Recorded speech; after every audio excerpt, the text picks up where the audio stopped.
Welcome to another episode of Radicards TV on Radicards.com. I'm your host, Patrick, and today we're hosting a special guest by the name of Bob Sullivan. He runs the very popular Twitter account, OPG Stars, and I'm proud to say I was his 10,000th follower. Thank you very much, Mr. Bob Sullivan. And he runs a very unique Twitter account in the sense that he talks about hockey. He references hockey cards a lot, and he prides himself on being, a historian in the category of hockey, the sport of hockey, and he has a very strong passion for that sport. And today we're going to be talking about cards a little bit, but I encourage Bob to just tell us a little bit more about anything he wants to share that he feels that would be interesting to any viewer that is curious to know about what it is he does on Twitter, or what is he prides himself on doing within the hobby of hockey. So thank you, Bob, for sitting down with me today. Yeah, no, thank you very much for having me on the Radicards TV. Awesome. Bob, I got to ask you, I always ask this of everybody, and your interaction with me is probably pretty new, but had you heard about Radicards in the past? No, I hadn't. This is completely new. As soon as you became my 10,000th Twitter follower, I started paying attention. Okay, excellent. Awesome. Great to hear. You're pretty well known on Twitter. Can you tell me about how it got started and how you've carried it along since you started? Sure. It kind of started, I had my own personal Twitter account, and I would often, if I'd see something during a game or something reminded me of something that happened in the past, I would remember old hockey cards, and I would often post that with some sort of saying about what was going on currently. And I found that anytime I just tweeted about something in my own opinion without the hockey card, no one seemed to care. But threw a hockey card in there, and then all of a sudden you had, a lot more interaction. So I thought, you know what, I enjoy the interaction on Twitter, and I thought I would just try it out. And it grew pretty quickly to the point where I, thought it would be fun to continue it. Excellent. When did you start a Twitter account, the OPG Stars? It's probably about 3 years ago. I don't remember the exact time, but it's been going around for that long. And how frequent do you post on Twitter? I would say I do probably about 6 days a week, and some days I only do about 2 or 3 posts, and some days I prepare up to a dozen posts. So it really depends on my own time. Obviously I've got a family job I have to work around, but I do it when I can in my free time. Excellent. And what is your profession? I'm a human resources consultant. Oh, excellent. Awesome. Glad to hear it. So, going back to Twitter, do you what inspires you to share? Like, what are some things that you like that's something I want to share on Twitter? Do you have lists that you keep track of too? And this might be a lot of questions all in one, so I apologize, but I'm just kind of like freehanding it here. Do you think of things and think I'll post that later. That'll be in the to be posted pile or something? I do. There's definitely I've got a couple strategies. One is I look for people whose birthdays it is. That's kind of an easy one, and I like that because as I go through the year, I make sure that I try and hit on most former players or current players throughout the year. The other one is I'll try and surf the web for things that happen on a particular day. So if something happened on November 17th, I'd be able to search on that. So that would be the kind of the next thing I do. But in those searches, definitely things kind of get triggered, and I think, okay, I'm going to park that because I need to know about that. And I try to keep myself pretty organized as well. I always email myself my tweets so that I can go back and reference it like a year later and see, okay, what did I post that time? And then I kind of can remember, oh yeah, that one had a pretty good response, so maybe I can play on that same theme the next year. So I definitely try and work on that because I recognize when people are enjoying, whether I'm infusing humor into the tweet or if I'm giving a pretty cool stat that people have maybe forgotten about, that I like to definitely go back to that over and over if I can. Awesome. I like that. That's really nice. As an advocate of any sport, it kind of rewinds back to a year in the past at some point when we got our first exposure to that sport. Can you remember your first exposure to hockey? Well, my first exposure to hockey was at a pretty young age. You know, probably about 3 or 4. I actually had an uncle that was playing in the NHL, so or actually he was in the WHA at the time, and I was pretty exposed to it as a young boy. So that definitely helped kind of increase my interest in hockey when I was pretty young. And even at early 5, 6 years old, I was collecting cards and I knew the teams and I knew the players, and it was definitely at a very early age. Do you remember some of the players that you looked up to as a young kid? Oh, sure, absolutely. Probably the number one player when I was a kid was Mike Bossy. I just absolutely loved him. He was a huge star. And then as I grew older, I started playing goaltender when I played in minor hockey, and my favorite player was Mike Liut. I became a huge St. Louis Blues fan, Hartford Whalers fan. Awesome. Do you remember the Eric Lindros craze of 1991? I did, and I'm a little bit bittersweet because it definitely changed the face of hockey cards. And talk to my followers, there's a lot of people that saw that as a big decline in a certain type of hockey card. So there's the kind of the traditional kind of cardboard back card, very affordable, to something that's maybe um, more of a collector would be interested in, where there's a lot more competition to see if you can have the glossiest picture and the kind of the coolest, neatest new style of cards. So there's definitely that was a big time in hockey card collecting. Was that a was that an appreciated time, that 90s era? Or was that something that was talk about that a little bit. How was that received in your experience? Yeah, sure. So I think the hockey card market has started to decline up until that point, at least in my eyes, and maybe that was partly due to my age. As I started to become into my later teen years, definitely stopped collecting a bit more. Also, around the time Eric Lindros came out of junior, was also the time I started working and having my own income. And I remember having a little bit of a bump up in my interest in hockey cards at that time, where you could buy a full box set, and I was like, wow, I can just take the money I've made right now instead of saving my allowance, and I can actually go to the store and buy all the cards, and I can have this set without having to worry about collecting. But it definitely had an impact on the market and the economics really of collecting cards. How many of us thought that maybe he might have had a good career as a Blue Jay in baseball? I don't think many. No, because remember he was poised to be a professional baseball player before he got his hockey contracts. And so Well, I yeah, always, he was definitely a good athlete. yeah, yeah, absolutely, Yeah. sort of like a multi talented player.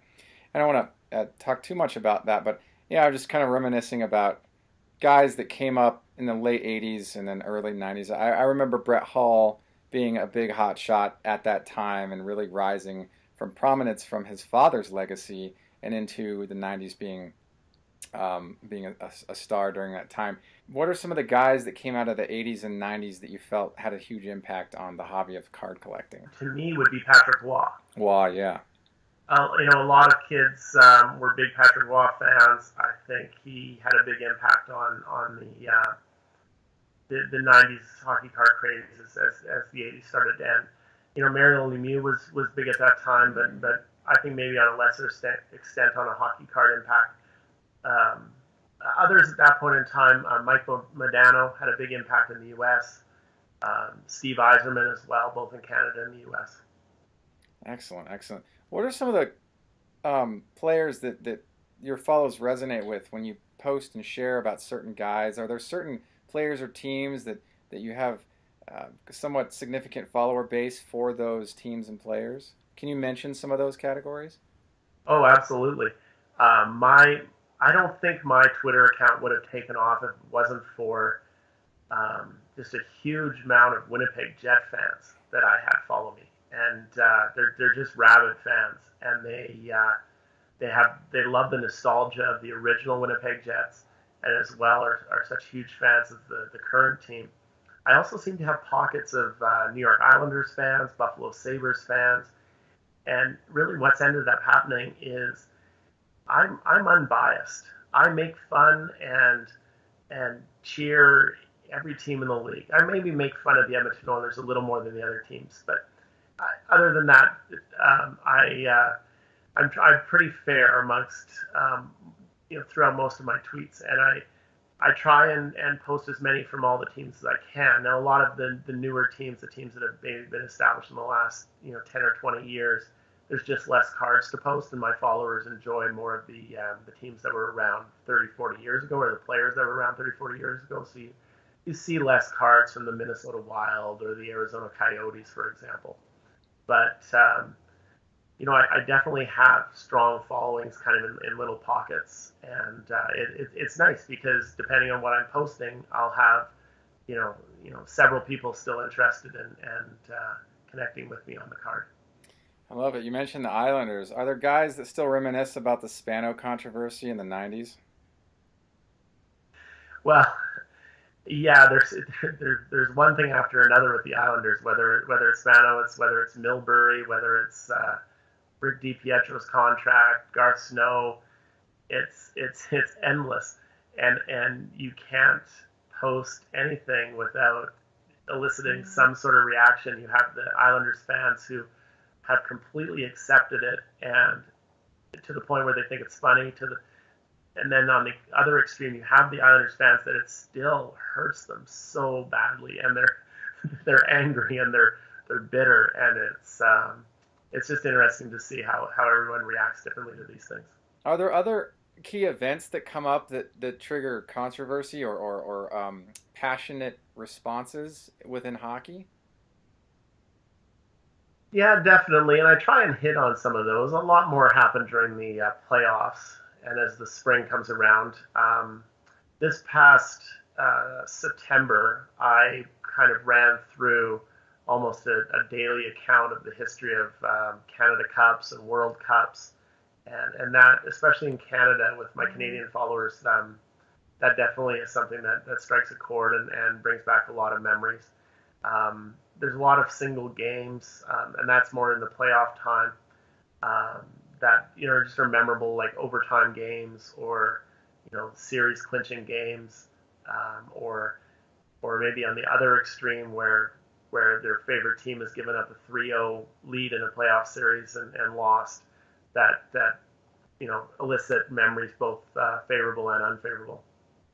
Are there specific memories that you have that triggered your passion for the hobby? Like, what were some of the catalytic um, events that triggered your excitement for the sport? Well, I think the big difference with hockey now is the overexposure, and I'm not saying that's a bad thing because I'm a big fan, and I like being able to see my favorite players across North America on a nightly basis. But the big thing with hockey cards when I was a child, where most of my followers were young, in the 70s and 80s, it was once a week that you usually saw a game. Maybe for your local team, you would see it, occasionally during the week. But you may you may get to see a team like Buffalo or the Minnesota North Stars play once or twice all season long. And really, when you opened up your pack of hockey cards, was your one time to see, John Van Boxmeer or Steve Payne or some player that you read about in the paper, or you heard them mentioned on Hockey Night in Canada, but you didn't really know what they looked like, and you could see what their stats are. You didn't have the internet to look up what their, how many goals they scored 3 years ago. So these are things that really connect me to the card, and I look back now and say, that's what really piqued my interest in the sport, and that's what kept me connected. Excellent. Are there any specific cards that bring back rich memories of the past or your childhood? Are there any specific iconic cards in your collection that are, um, I guess, close to you as a person and sort of like a emotional piece of it? Sure. I mean, there's cards like I still remember the cards that were the ones that helped me finish a set. I mean, it was such a big deal to finish a set back then because you really had to work at it. Hmm. And, and some of those are important to me. I always said I had, held a special place for cards where they were like now retired. Mm. Cards like Ken Dryden's final OPG card was, something that was, I always found a hard one to get and something that meant a lot to me. Um, I'm from Calgary, and the year that Atlanta moved to Calgary to become the Calgary Flames, the cards that year for all the Calgary Flames or the Atlanta Flames, the logo of the Atlanta Flames was wiped right out from the card, and they just looked like they wore red sweaters. And you even as a youngster, you weren't fooled. But those ones were held a special place to me while I was young. Awesome, awesome. I think it's great. Now, I'm in North America. You being in Canada, the hockey fan base is obviously much more extensive in Canada, being that primarily the teams are most of the teams are in Canada. Is it correct? Um, do you have a lot of friends in your network, your peer base, that are also hockey fans locally? Oh, and, pretty much everyone in this neck of the woods is. So yeah. Now, for somebody who's new to the hockey market, what advice would you give to them to either get involved in card collecting hockey or getting involved in attending the games and what to expect, or what kind of tips and advice can you provide for those of us who are somewhat novice to the sport? Well, I would just go ask a lot of questions. Some of the rules can be complex, but you pick it up pretty quickly. It would be like any other sport that you'd be getting into for the first time. It's a fast sport. It's exciting. You got to keep watching the play. You got to keep following the puck. And as far as collecting cards, I think there's a lot of good sets out there. I'm maybe a fan now of the current O-Pee-Chee brand, and that would be I think they've got nice simple sets that make it easy for collectors to follow the teams. Awesome. Are you collecting any sets or any particular player right now? Um, right now I'm helping my young son collect sets and starting him off so he has an appreciation for hockey cards. And I've recently uh, gone back to some of my old sets and tried to just see which ones I need to complete a bit more and keeping my eye on what cards I still need. So just like anyone else who's collecting. Absolutely, absolutely. I'm always after stuff that I don't have that's in like the certain year bracket that I look for my guy. Are there any final thoughts you want to share? You know what? If there's any other message I can give to to the people that follow your video and also on Twitter, just how much I appreciate the following I get and just how much I enjoy being able to share this with my followers. Um, it's just great, when I hear back from them and how much my posts mean to them. If it's bringing back some sort of childhood memory or something they're sharing right now with their own kids. Um, you know, Hearing those things just make what I do feel really important. So I'm glad I had an opportunity to share that. Awesome, awesome. And this is again Bob Sullivan. He runs the Twitter account Opeachy Stars, and he's very passionate about hockey. Definitely follow his account. This is Patrick at Radicards.com. My account is Radicards, and I primarily talk about baseball, but I'm always looking to learn more about other sports and what other people are doing, and that's why I felt that Bob was a really great candidate for this. I'm so glad I got to sit down with you, Bob. Thanks so much. Really appreciate that. And Yeah, thank you very much for having me on. of course, of course. Thank you for watching another episode of Radicards TV on Radicards.com. Thank you, Bob, again. Appreciate that. And until next time, enjoy collecting.